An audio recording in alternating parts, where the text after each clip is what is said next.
Hey guys, welcome back my YouTube channel. तो आज हम लोग डिस्कस करने वाले हैं यानी कि 8 सितंबर 2019 से रिलेटेड करंट अफेयर्स के कुछ महत्वपूर्ण क्वेश्चन। तो क्वेश्चन आपकी स्क्रीन पर रहने वाला है।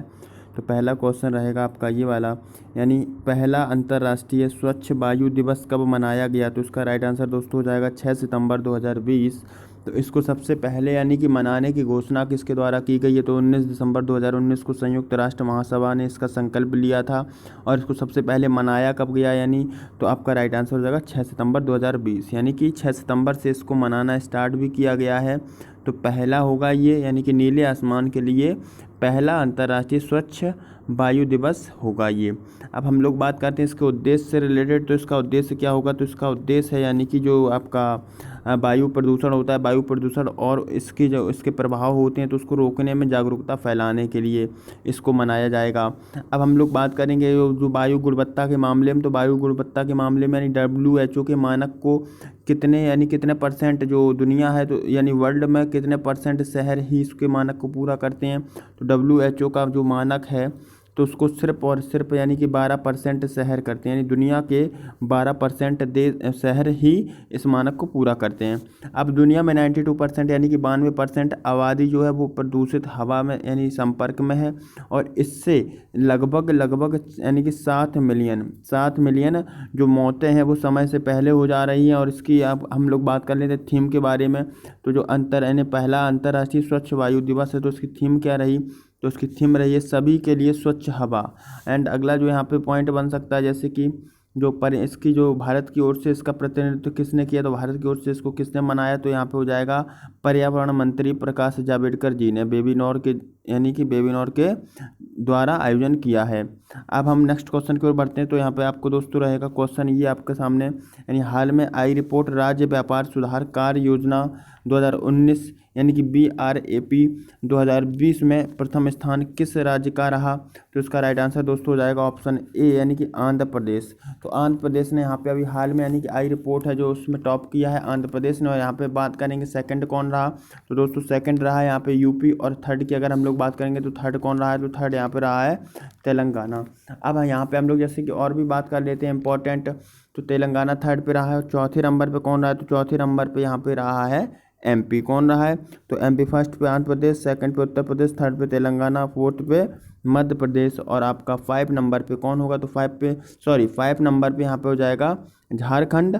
और जो 4th नंबर पे है वो यानी कि मध्य प्रदेश। अब यहाँ पे आपका 5 नंबर पे क्या होगा, तो झारखंड हो जाएगा। और 6 नंबर की अगर बात करें तो हो जाएगा छत्तीसगढ़।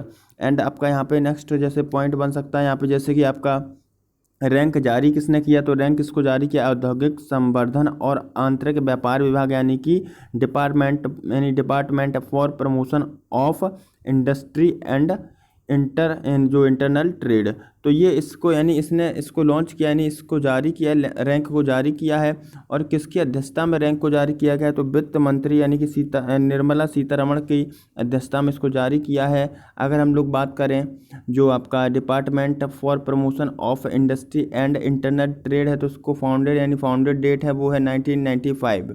अब यहाँ पे हम लोग बात करते हैं जो 2018 में रिपोर्ट आई थी तो उस रिपोर्ट में कौन टॉप किया था, तो उस रिपोर्ट में भी आंध्र प्रदेश ने टॉप किया था, सेकंड तेलंगाना रहा था, थर्ड पे रहा था हरियाणा।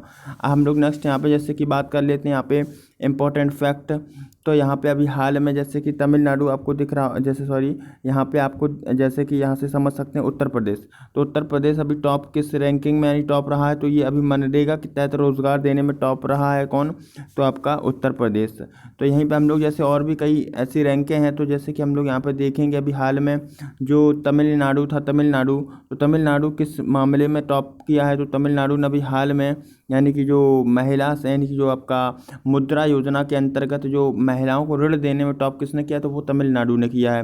दोस्तों नेक्स्ट क्वेश्चन की ओर बढ़ते हैं। तो क्वेश्चन आपका आ जाएगा ये हाल में चंद्रयान-3 के लॉन्च होने की घोषणा के अनुसार यानी कब तक लॉन्च होगा, तो इसका राइट आंसर दोस्तों हो जाएगा 2021 यानी 2021 तक लॉन्च होने की संभावना है। यानी अभी हाल में जो घोषणा की गई है, तो घोषणा किसके द्वारा की गई है, तो अभी हाल में जो घोषणा की गई जितेंद्र सिंह यानी कि अभी अंतरिक्ष राज्य मंत्री होंगे कौन, वो हो जाएंगे जितेंद्र सिंह। तो उनके द्वारा अभी हाल में घोषणा की गई है कि अब जो अगला जो चंद्रयान 3 है तो उसकी लॉन्च कब तक होगा, तो 2021 के शुरुआती चरण में इसको लॉन्च कर दिया जाएगा। और ये होगा कैसा, तो ये होगा बिल्कुल चंद्रयान 2 की स्थिति के अनुसार, जैसे चंद्रयान था वैसे उसकी यानी उसी के तरीके से ये भी कार्य प्रणाली रहेगी। और इसमें भी यानी लैंडर और रोवर होंगे, और लैंडर का नाम होगा विक्रम और रोवर का नाम होगा प्रज्ञान। अब यहाँ पे जैसे हम लोग और भी बात करते हैं तो ये भी बताया गया है कि 2022 तक यानी मानव अंतरिक्ष मिशन गगनयान को भी लॉन्च करेगा कौन, तो इसरो। अब यहाँ पे हम लोग बात करते हैं जैसे कि हाल में यानी चंद्रयान 2, तो चंद्रयान जैसे अभी हाल में जो लॉन्च किया गया था लेकिन सफल परीक्षण नहीं हो पाया था उसका, तो चंद्रयान 2 कब लॉन्च किया गया था, तो वो किया गया था 22 जुलाई 2019 को आंध्र प्रदेश के सतीश धवन यानी कि अंतरिक्ष केंद्र से। अब यहाँ पे हम लोग जैसे बात करेंगे तो इसको किस रॉकेट से लॉन्च किया गया था, तो इसको किया गया था, जो चंद्रयान 2 की बात हो रही है तो इसको GSLV Mark 3M1 से इसको लॉन्च किया गया था। और इसका संपर्क कब टूटा था, यानी कि चंद्रयान 2 का संपर्क कब टूटा था, तो वो टूटा था 7 सितंबर 2019 को।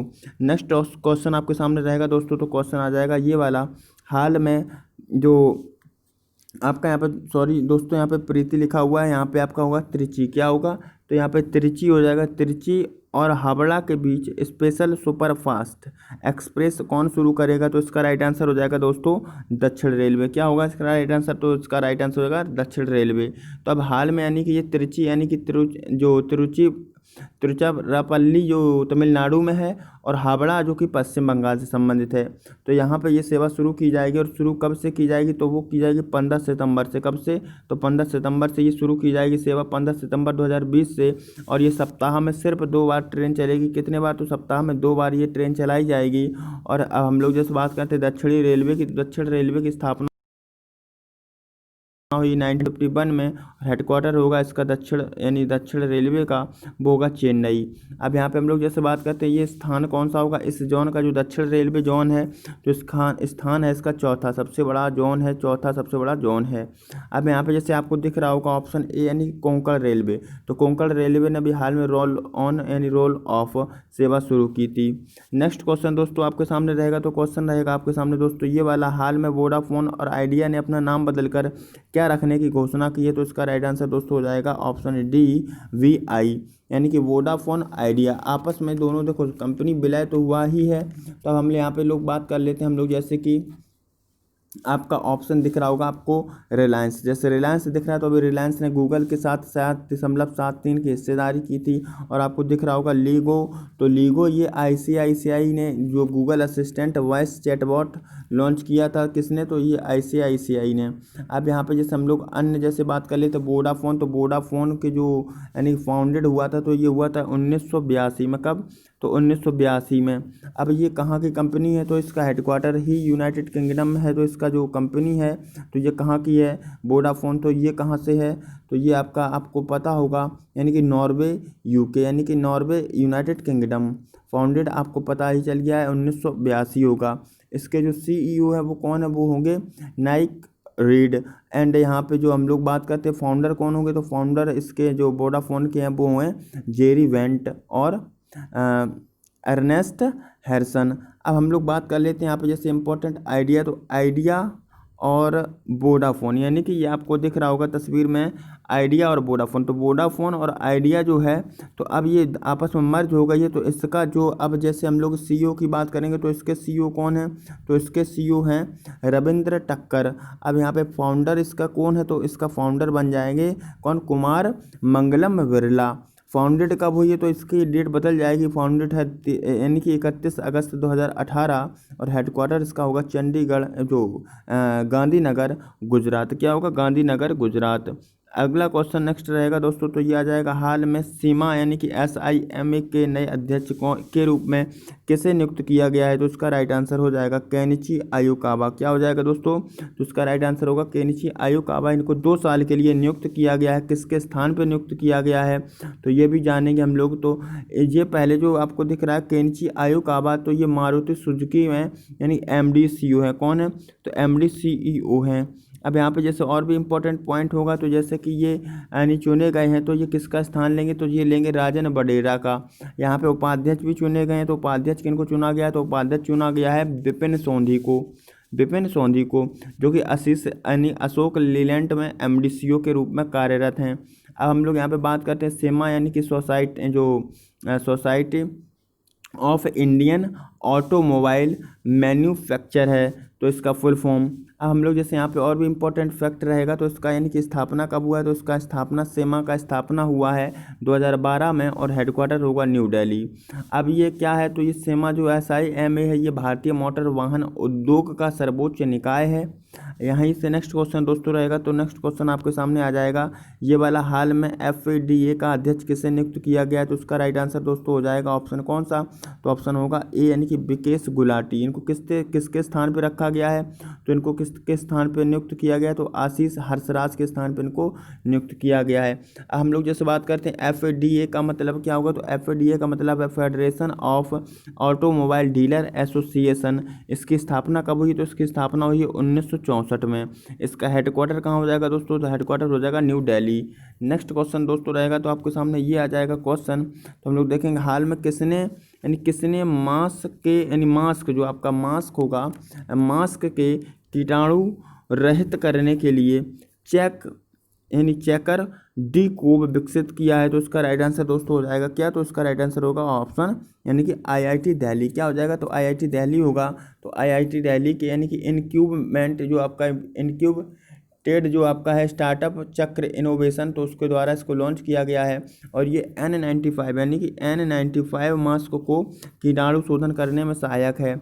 अब हम लोग बात करते हैं IIT दिल्ली, तो इसके निदेशक कौन होंगे, तो निदेशक है राम गोपाल राव। अब ऑप्शन दिख रहा होगा IIT बॉम्बे, तो अभी हाल में IIT बॉम्बे ने एयर स्कैनर एप्लीकेशन डेवलप किया था। किसने, तो IIT बॉम्बे ने।